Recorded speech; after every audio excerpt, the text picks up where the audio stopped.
Welcome to महापुरुष of the world. महापुरुषों की आज इस कड़ी में मैं बात करने वाला हूँ महर्षि वाघभट्ट की, जिन्होंने आयुर्वेद चिकित्सा में अपना महत्वपूर्ण योगदान दिए और जिन्होंने निरोगी जीवन जीने और उपचार के लिए पुस्तक भी लिखे, वह भी आज से 18 वर्ष पूर्व।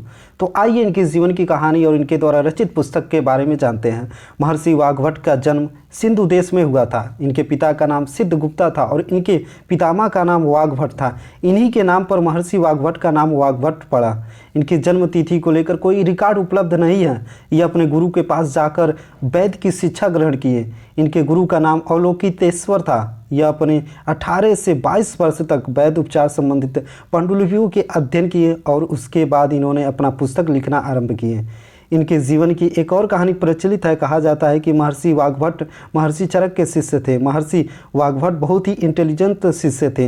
इन्होंने अपने गुरु द्वारा लिखित चरक संहिता को पूर्ण रूप से अध्ययन किए। यह ब्रह्मचर्य जीवन का पालन करते थे।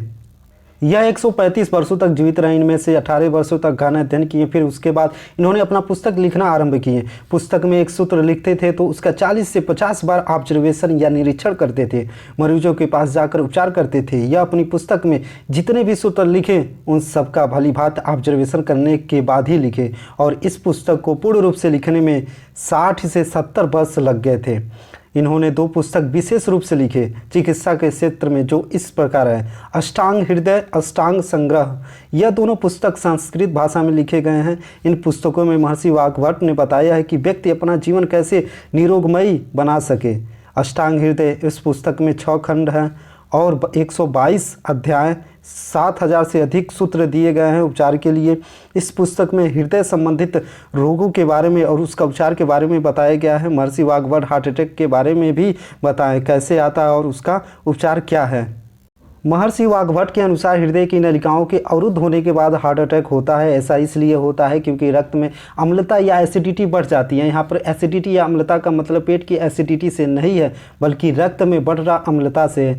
जब यह अम्लता एक उच्चतम स्टेज तक पहुँच जाता है तो खून की धमनियों से निकल नहीं पाता है और फिर एक ऐसा समय आता है कि यह नलिकाओं को ब्लॉक कर देते हैं, जिससे हार्ट अटैक आता है।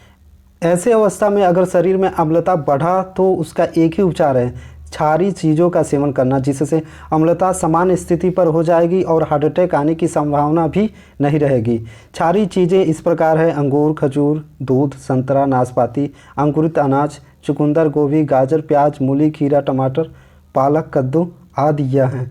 महर्षि वाघभट्ट इन सब चीज़ों के बारे में अपनी पुस्तक में बताए हैं, जिससे शरीर में अम्लता कम किया जा सकता है और हार्ट अटैक जैसी बीमारी से बचा जा सकता है।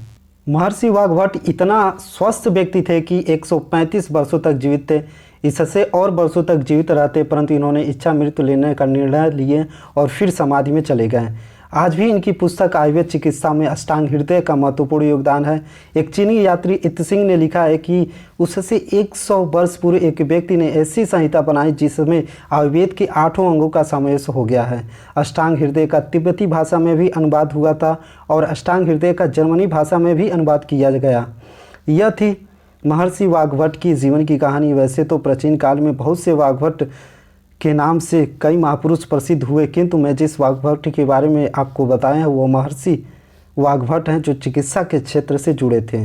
मिलते हैं आपसे नेक्स्ट वीडियो में भारत के महापुरुषों की जीवन कहानी के साथ। तब तक आप अपना ख्याल रखें, चैनल को सब्सक्राइब करें। Thank you so much.